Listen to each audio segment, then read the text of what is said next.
Hello and welcome to Muscular System number 2. This is the second class in series for the muscular system. Today what we're going to look at are the muscles of the torso, or the muscles of the trunk, which are the muscles of the abdomen region here and the muscles of the lower back region as well. We're also going to look at the lever systems of the body. First muscle we're going to look at is the rectus abdominis, also known as the six-pack because of its appearance.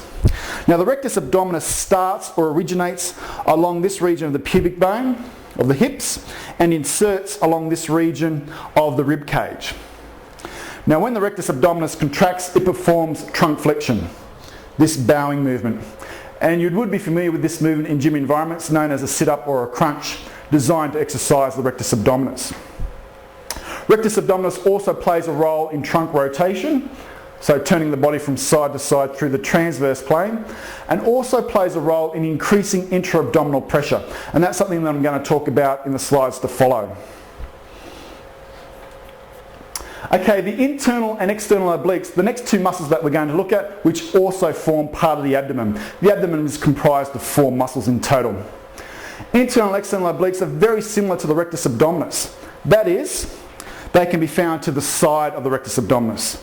As you're familiar with, we have the rectus abdominis originating and inserting like so. The internal and external obliques can be found to the side of this muscle. They originate and insert on each side of the body.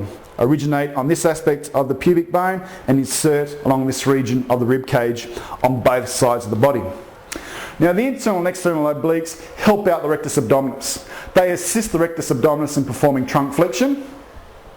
They assist the rectus abdominis in performing trunk rotation, side to side through the transverse plane, and they assist the rectus abdominis in increasing intra-abdominal pressure, which, as mentioned, something that I'm going to talk about in the slides to follow.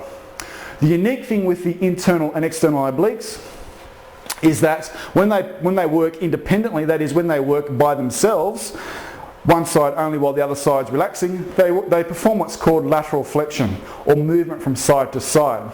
And you've probably seen that in a gym environment with people holding dumbbells or other forms of resistance and bend from side to side. Now with your anatomy study, you'll find, or you'll establish that the internal and external obliques basically sit on top of each other. We have the external oblique, which is the most superficial muscle to the side, and the internal oblique, which lays underneath that muscle. The muscle fibres of the external oblique run at a downwards angle at approximately 45 degrees. The muscle fibres of the internal obliques, which are deep to the external obliques, run at an upwards angle of approximately 45 degrees. And as mentioned, they sit on top of each other to the sides of the body. Okay, and the last muscle that we're going to look at, part of the abdomen that is the transverse abdominis, the deepest of all the abdominal muscles. And it is basically a muscular belt, approximately the line of the belt line, which runs around the body like so. Okay, and the role of the transverse abdominis is to increase intra-abdominal pressure, just like some of the roles for the rectus abdominis and the internal and external obliques. The great thing about increasing intra-abdominal pressure is that it stabilises the hip, so you have a nice firm base for movement or for lifting or carrying objects, but more importantly, it stabilises and supports the lower back. Now research has been released by the Australian Bureau of Statistics which have shown that up to 80% of workplace injury to Australian workers occurs to the lumbar or lower back region. And this can be minimised through the appropriate use of the abdominal muscles to increase intra-abdominal pressure. Okay, let's do an activity where you increase intra-abdominal pressure. Gently rest your hand at the level of your belly button. Okay, don't move your hand whatsoever, irrespective of the next instructions. Once you have your hand just lightly, gently touching your belly button region, keep that hand there at all times. Now pretend that you want to crush and compress the contents of your stomach as much as humanly possible. Really draw your stomach in, crushing the contents. If you haven't moved your hand, you'll now notice that your hand is not touching anything at all. That is, your belly button has moved backwards towards the spine. Now this is, as mentioned, is wonderful for supporting or stabilising the lower back. You should be able to do this movement without holding your breath. You should be able to talk and communicate quite freely while still compressing the contents of your stomach.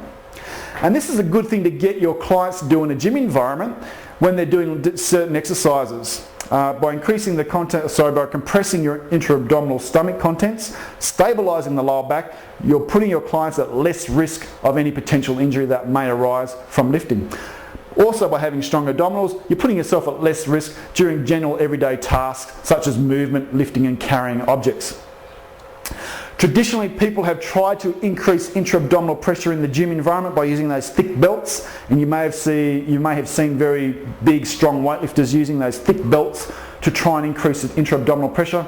We don't need to do that. We have our own inbuilt muscle for that. We just need to learn how to use it and activate it. It's called the transverse abdominis. Okay, looking at two of the main muscles of the lower back. So moving away from the abdomen, looking at the lower back muscles found in this region of the body here. First one we're going to look at is the erector spinae, which is actually a class of three muscles known as the iliocostalis, longissimus and spinalis. Now the erector spinae is unique in that it originates or starts, like the muscles of the abdomen, on the pubic bone or pubis and insert way up here at the base of the skull. That's the unique thing. They run up the entire body. We're only concerned with the region of the lower back, the erector spinae of the lower back. And the erector spinae muscles are responsible for trunk extension. Remember, rectus abdominis, internal and external obliques for trunk flexion, erector spinae for trunk extension. And you may see that in a gym environment where people are doing an exercise coming from a bent over or bowed position to an upright or erect position. And of course, these muscles will play an important role in posture. The other muscle that we want to look at, or the other muscles, are the quadratus lumborum. Very similar to the internal and external obliques in that they're found off to the side on either side of the body. Originating again from the pubic bone and inserting into the ribs, and the same on this side. These muscles play a role in assisting the erector spinae in performing trunk extension, coming back up to that upright position. And when working alone, like the internal and external obliques, play a role in lateral flexion or movement of the body from side to side. You may have seen that exercise in a gym environment where a client's holding some dumbbells and they're bending their body from side to side, exercising the internal and external obliques and also the quadratus lumborum. Okay, and what we're going to finish up on is looking at lever systems. Now, lever system is basically every joint movement that the body undertakes has a class of lever system associated with it. Now, lever system has to have a resistive force, an applied force, and an axis of rotation. So let's look at a simple example of the elbow joint. Use your imagination, pretend that this whiteboard marker is a dumbbell. We get our friend to hold our dumbbell and get our friend to perform a dumbbell curl, a bicep curl, whatever you want to call it, utilising elbow flexion. The dumbbell is the resistive force or the resistance. The bicep muscle, the large anterior muscle of the upper arm, creates the applied force. Okay, provides force for movement to be generated. And we have our elbow joint where movement occurs. That is the axis of rotation. This is a lever system. Every joint movement in the body acts on as a lever system principle. And all of these lever systems can be classed as either first class, second class or third class.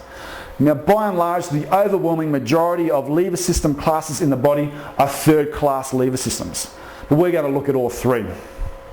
Starting with first class. Okay, first class lever system, a really good example of the first class system is a seesaw or a catapult. And I'll draw you an example.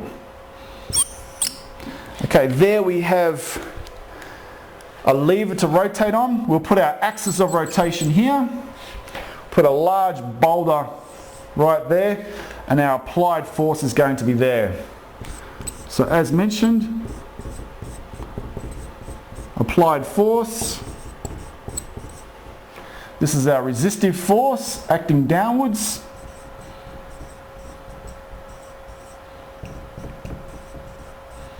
And of course, this becomes our axis of rotation. Now, if I can generate enough applied force downwards, let's assume this is the plank of wood, generate enough applied force downwards, ideally I should be able to project that boulder into the air. This is a first-class lever system because the resistive force and the applied force are on opposite or either sides of the axis of rotation. Very rarely found in the human body. In your textbooks and in your workbooks, they use the example of head flexion, head extension as a first-class lever system. But remember, to be a first-class lever system, we need the resistive force and the applied force on opposite or either sides of the axis of rotation. Okay, let's look at a second-class lever system. And a very good example of the second-class lever system is a wheelbarrow. Okay, we'll put our axis of rotation down here.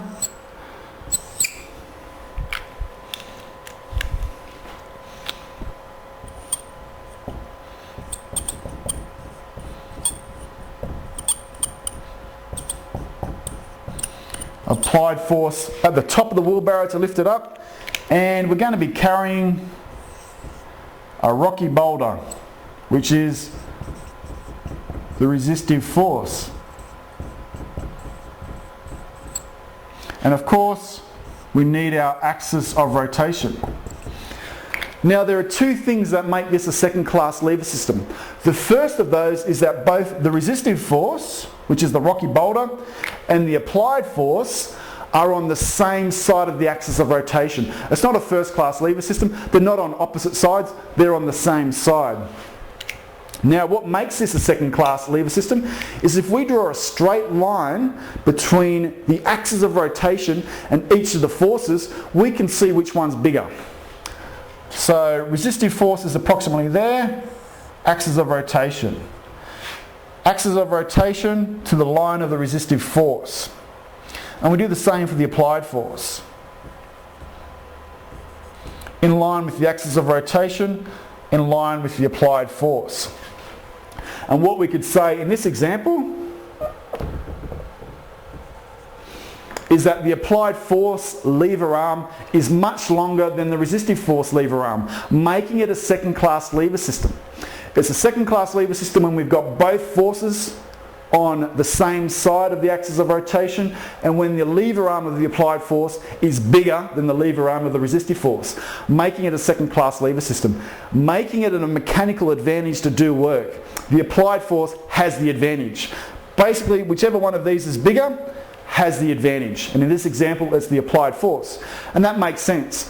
We can move a lot of dirt in a wheelbarrow, or a lot of anything in a wheelbarrow, because we've set a system up that gives us a mechanical advantage to do work.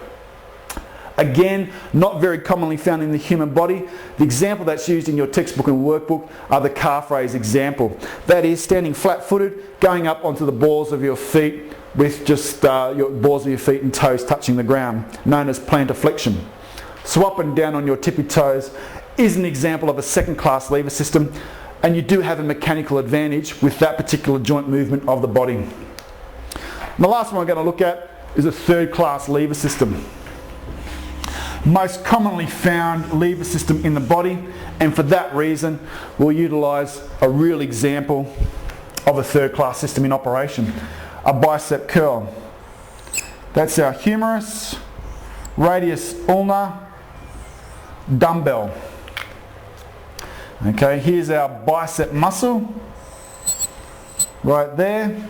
So when that contracts and shortens, that is the applied force. The dumbbell is, of course, the resistive force.